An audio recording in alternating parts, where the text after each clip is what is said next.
오늘부터 우리 대학부 수련회가 진행됩니다. 기도 많이 해주시기 바랍니다.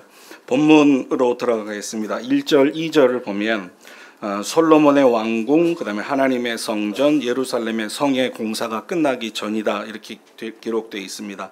본문은 4절부터였고 1절, 2절에 그렇게 되어 있다는 얘기입니다. 왜 제가 1절, 2절을 먼저 말씀드리냐면 4절에 보면 왕이 제사하러 기브온에 가니 거기는 산당이 큼이라 이렇게 되어 있습니다. 솔로몬이 지금 성전에서 제사를 드린 게 아니고 산당에서 드렸습니다. 그런데 성경을 읽어보신 분들은 알지만 산당 그러면 이스라엘에게는 반드시 없애야 되는 장소였습니다. 그런데 반드시 없애야 되는 장소에서 솔로몬이 제사를 드렸다. 그렇다면 거기에 대한 이해가 있어야지만 본문을 이해할 수 있게 되겠죠. 1절, 2절, 3절을 보면 2절에 이렇게 써 있습니다. 그때까지 여호와의 이름을 위하여 지은 여호와를 위하여 성전을 아직 건축하지 아니하였으므로 백성들이 산당에서 제사하며 솔로몬이 여호와를 사랑하고 그의 아버지 다윗의 법도를 행하였으나 산당에서 제사하며 분향하더라 이렇게 되어 있습니다. 긍정과 부정의 표현이 같이 있습니다. 부정의 표현은 긍정의 표현은 뭐였냐면 여호와를 사랑하고 아버지 다윗의 법도를 따랐다. 이건 솔로몬에 대한 긍정 표현이었습니다. 부정 표현은 뭐였냐면 산당에서 제사를 했다. 이렇게 되어 있습니다. 무슨 말이냐면 산당에서 제사를 드리는 것이 결코 옳았다는 얘기거나 좋았다는 말은 아닙니다. 당시에 솔로몬의 왕궁, 그 다음에 솔로몬이 살아야 되는 왕궁, 그 다음에 하나님의 성전, 그 다음에 예루살렘 성, 이 공사가 다 안 끝나고 이게 완공되기 전이었습니다. 따라서 성전이 없었기 때문에 어쩔 수 없이 솔로몬은 여기서 제사를 드렸던 겁니다. 나중에 예루살렘 예루살렘 성전이 세워진 다음에 이스라엘 백성들이 산당에서 제사를 드렸거든요. 이건 하나님 앞에 악독함이었습니다. 죄였습니다. 그러나 이때는 아직 성전이 있기 전이었기 때문에 산당에서 제사를 드렸다 이렇게 기록하고 있습니다. 산당 그러니까 산이 있죠. 이스라엘과 주변 나라들이 신을 예배하기 위해서 만든 제사의 장소가 산당입니다. 그런데 산당이라고 불렀던 것은 주로 높은 곳에 이게 위치하고 있었기 때문에 산당이라고 부릅니다. 다시 한번 이해를 돕기 위해서 말씀드립니다. 이스라엘 초기에는 산당이 하나님을 예배하는 장소로 사용되었다. 솔로몬이 성전을 짓기 전 이스라엘 백성은 산당에서 하나님께 제사를 드렸다. 그러나 나중에 이 산당은 우상 숭배의 중심지가 됩니다. 예루살렘 성전이 지어진 후에도 백성들이 산당에서 예배를 드리는 일이 계속되었습니다.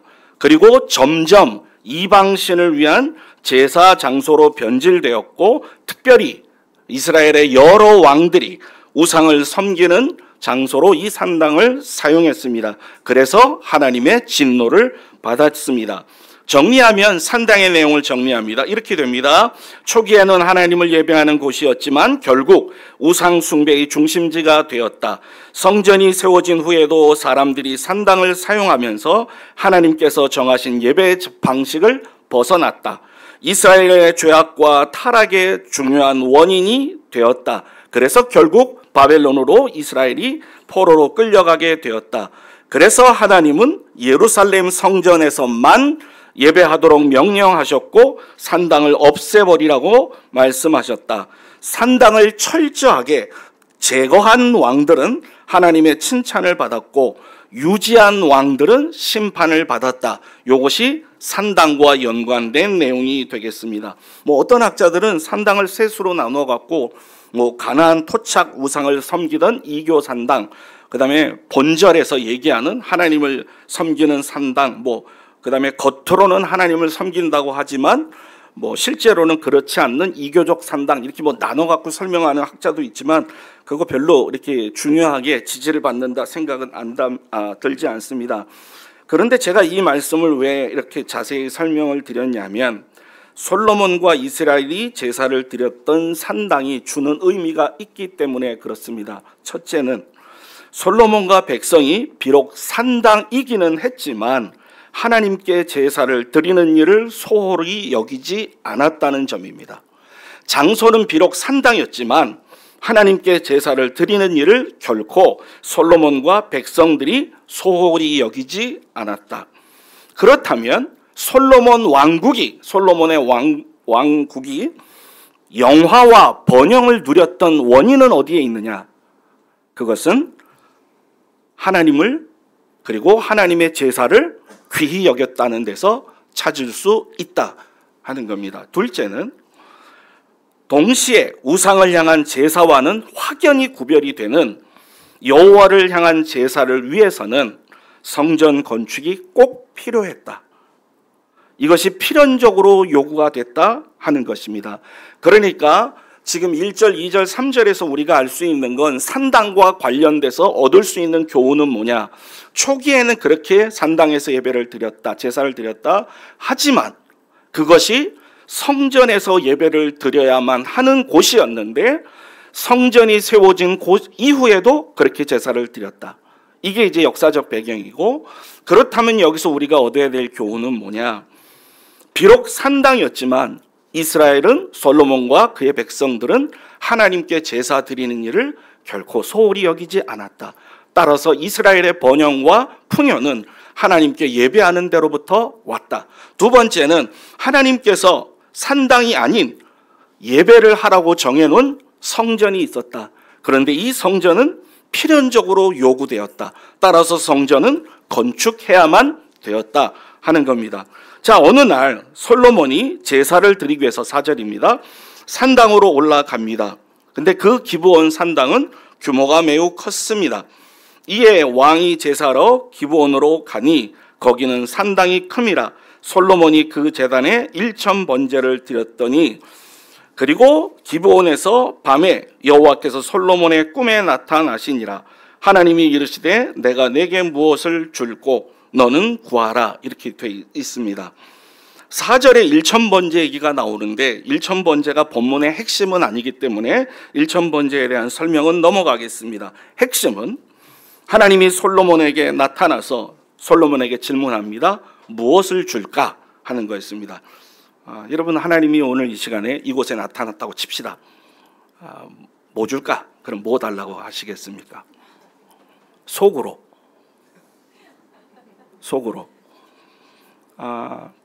아프신 분들은 건강을 달라고 하실 거고요.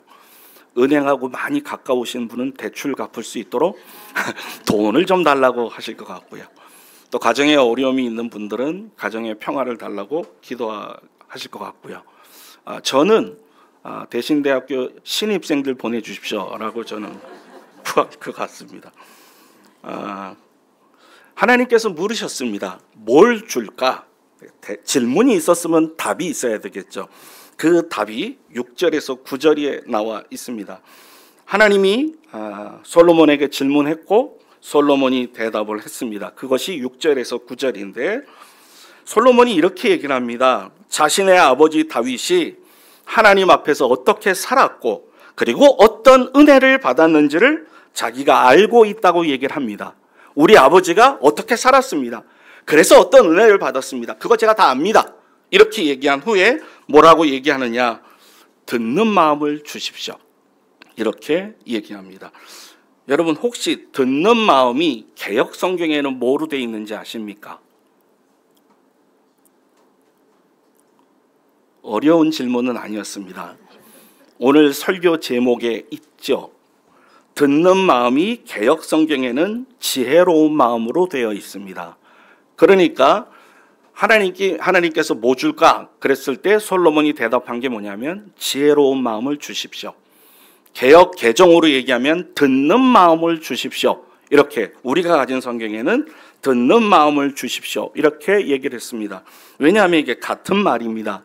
지혜로운이라는 말에 원어가 있기 때문에 그렇습니다. 샤마으라는 말이고 이게 듣다라는 말에서 온 겁니다. understanding입니다. 영어로 얘기하면. 그러니까 이 단어는 원어적으로 보면 세 개의 단어가 의미를 갖고 있습니다. 첫째, 지혜. 둘째, 듣다. 셋째, 이해하다. 이 뜻입니다. 여러분, 이 세 단어를 연결시켜 보면 솔로몬이 구했던 지혜의 성격이 나옵니다. 어떤 거냐? 하나님 주의 음성을 듣겠습니다. 이것이 옳은 것인지, 이것이 그른 것인지, 이게 하나님이 기뻐하시는 건지, 하나님이 안 좋아하시는 건지를 듣겠습니다. 그래서 이해한 후에 그것을 가지고 판단하겠습니다. 그러니까 이스라엘 백성들을 향해서 위에서 구했던 지혜의 내용이 이렇게 정해져 있습니다. 여러분, 우리가 9절 말씀을 한번 다 같이 읽어보도록 하겠습니다. 9절에 그 얘기가 나와 있습니다. 9절 다 같이 한번 읽겠습니다. 같이 읽죠. 시작. 누가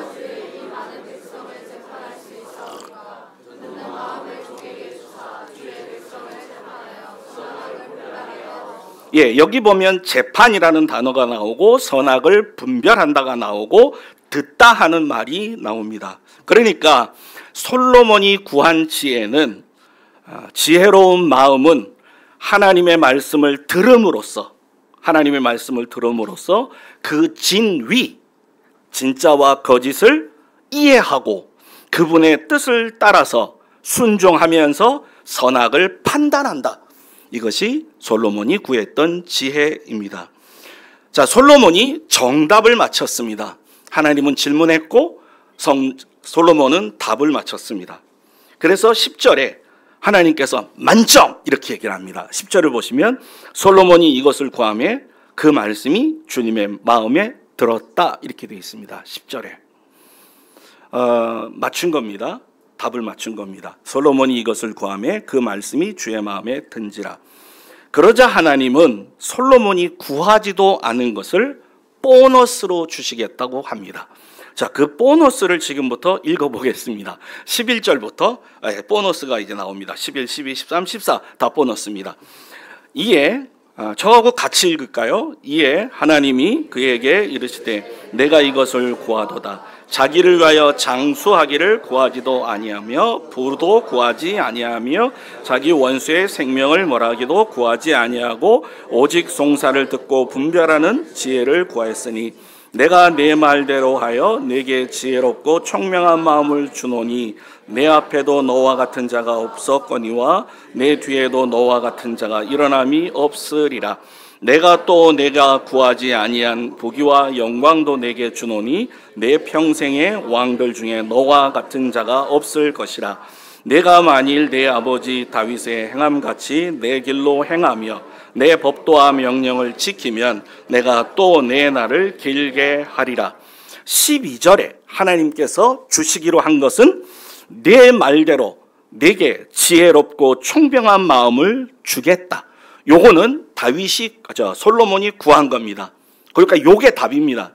그런데 13절을 보면 내가 구하지 아니한 것, 요게 한번 따라해 보십시오. 보너스다. 요거 이제 보너스입니다. 여기서부터 그 보너스가 뭐냐? 부귀, 그 다음에 영광, 그 다음에 14절 후반부에 나오는 장수입니다. 그러니까 하나님께서 주시기를 원하셨던 것은 지혜였고, 그 다음에 그 지혜를 달라고 하는 솔로몬에게 보너스로 주기로 한 것이 부귀, 영광, 장수였습니다. 우리에게 주는 교훈이 어마어마합니다. 우리는 주님이 보너스로 주겠다고 한 것을 우리는 메인으로 구합니다. 하나님 이거 주십시오. 부귀 주십시오. 영화 주십시오. 장수 주십시오. 근데 솔로몬은 이거 구하지 않았습니다. 이거는 보너스로 얻어진 것들이었습니다. 저는 설교로 내용을 다 설명했습니다. 이제 저는 이 본문에서 우리가 정말 찾아야 되는 교훈을 4가지 말씀드리고 설교를 마치려고 합니다. 첫째, 솔로몬이 지혜를 구한 것은 많은 것을 얻어낼 수 있는 방법으로 여긴 건 아니라는 점입니다. 무슨 말이냐면, 여러분, 이 13절이 눈에 들어오는 사람이 있어요. 지혜를 구하면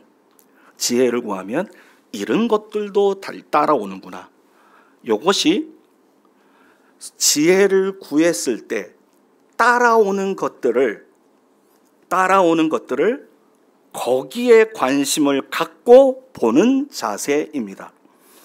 지혜를 많은 것을 얻어낼 수 있는 방법으로 생각하는 겁니다.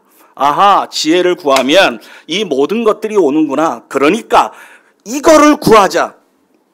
여러분, 성경은 그렇게 얘기하지 않습니다.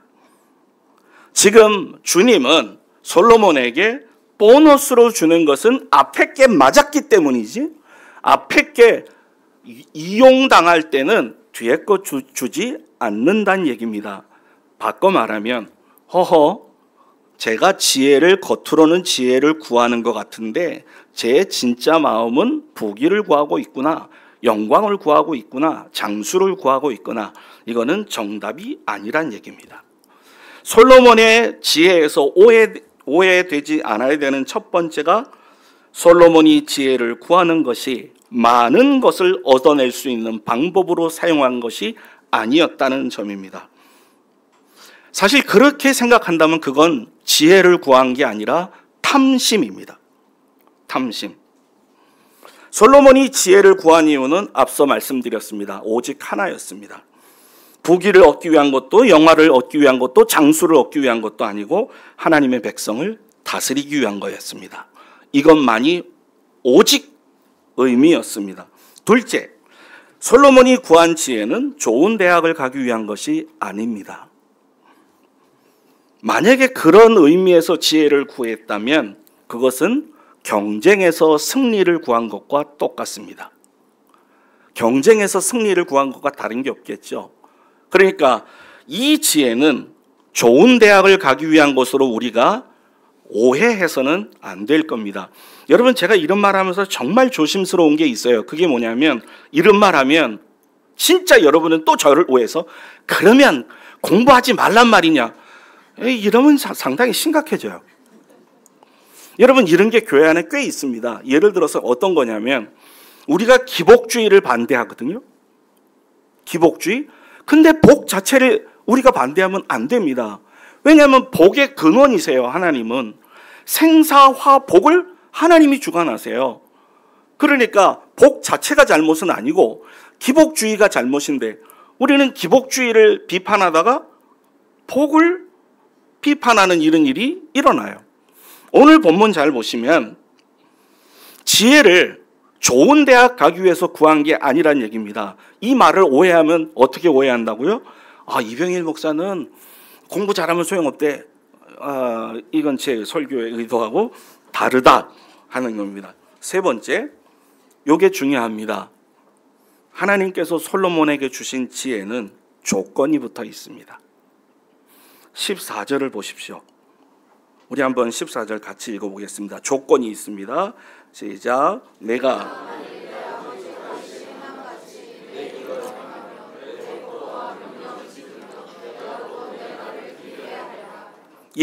솔로몬이 구하고 그리고 하나님께서 주신 지혜는 조건이 붙어 있습니다. 그것이 뭐냐? 내 길로 행하며 내 법도와 명령을 지키면 하나님께서 솔로몬에게 지혜를 주십니다. 하나님의 뜻대로 판단하고 하나님의 뜻을 이해하고 이스라엘 백성들에게 선과 악을 알려줄 수 있는 이 분별력 있는 지혜는 어디서 오느냐? 이것은 하나님의 법도를 행할 때 오고 명령을 지킬 때 옵니다. 그러니까 하나님께서 솔로몬에게 주신 지혜는 조건이 있다. 그 조건은 뭐냐? 여호와의 말씀에 순종하는 거다. 이 조건이 있습니다. 그리고 그 앞에 뭐라고 되어 있냐? 다윗 행함과 다윗이 행함 같이 이렇게 써 있습니다. 근데 정말 재밌죠? 아까 앞서서 윗부분에서 솔로몬이 뭐라 그러면서 지혜를 구했냐면, 우리 아버지 다윗이 어떻게 하나님과 함께 살았고 그래서 어떤 은혜를 받았습니다. 그거 내가 압니다. 그러니 나에게 지혜를 주십시오. 이렇게 구했거든요. 그랬더니 14절에서 하나님께서 이렇게 지혜를 주십니다. 내 아버지 다윗과 같이 내 계명 지켜라. 내 율례 지켜라. 그러면 내가 너에게 지혜를 줄 것이다. 그리고 여러분, 그 뒤에 나오는 것이 뭐냐면 장수죠. 장수. 그러니까 앞에 있는 것이 여러분이 볼 때는 자칫 장수의 조건으로 보이잖아요. 우리가 문맥상 보면 지키면 장수한다 이렇게 보이지만 실제로 이 조건은 지혜에 걸려 있습니다. 여러분 그것은 열왕기상 이 후반부를 보면 알게 되죠. 솔로몬이 이 지혜를 놓쳤을 때 어떻게 됩니까? 솔로몬은 어마어마하게 타락합니다. 이 지혜를 놓쳤을 때, 그래서 솔로몬의 타락은 율법을 떠나는 데부터 시작이 됩니다. 네 번째로 하나 더 있습니다. 솔로몬이 지혜를 구할 때 그가 사용했던 단어입니다. 지혜를 구한 솔로몬의 고백을 들어보십시오. 우리가 생각할 단어는 종이었습니다. 종.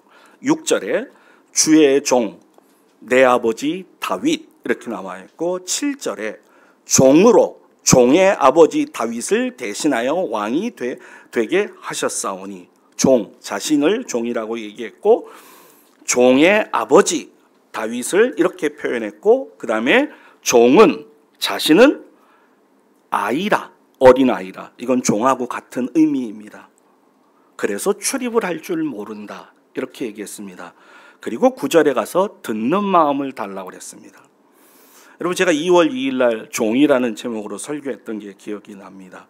나아만 장군은 장군이었습니다. 명령에 익숙한 자였습니다. 종들은 듣고 순종하는 데 익숙한 자들입니다. 지금 솔로몬은 왕입니다. 다윗을 대신해서 왕이 됐습니다. 그런데 하나님 앞에 종으로 서 있습니다. 그는 지금 어린아이로 서 있습니다.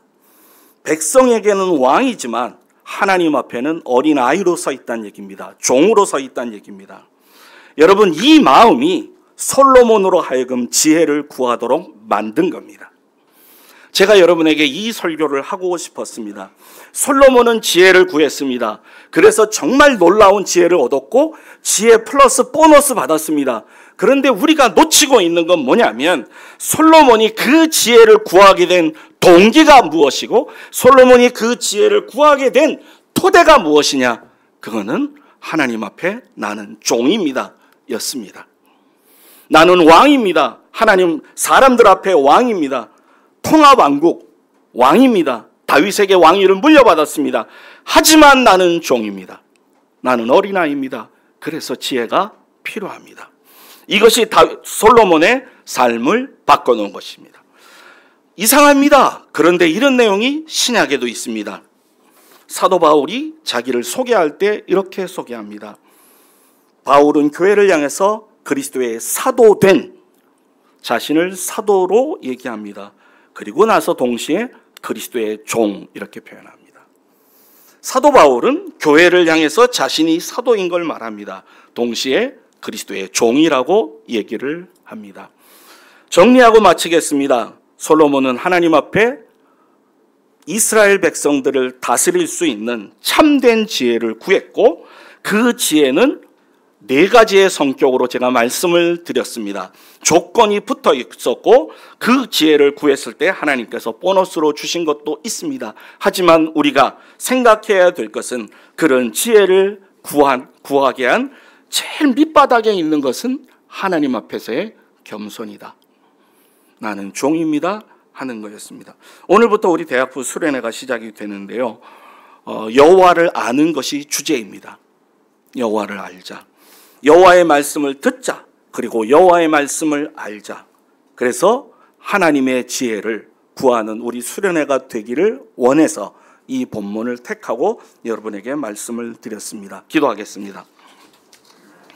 하나님 아버지, 감사합니다. 우리 사랑하는 대학부 회원들이, 그리고 우리 사랑하는 형제 자매님들이 하나님 앞에 종이라는 의식을 갖게 하시고 아무것도 아니며 하나님 앞에서 미천하다는 걸 알게 도와주시고, 그래서 하나님 앞에 지혜를 구하는 저희 모두가 될 수 있도록 도와주시옵소서. 오늘부터 시작되는 수련회에 주님께서 함께해 주시고 여호와의 음성을 듣게 하시고 하나님의 말씀을 이해하게 하시고 하나님 앞에 주의 지혜를 구하는 사람들 되도록 하나님 역사에 주시옵소서. 주 예수 그리스도의 이름으로 기도드립니다. 아멘.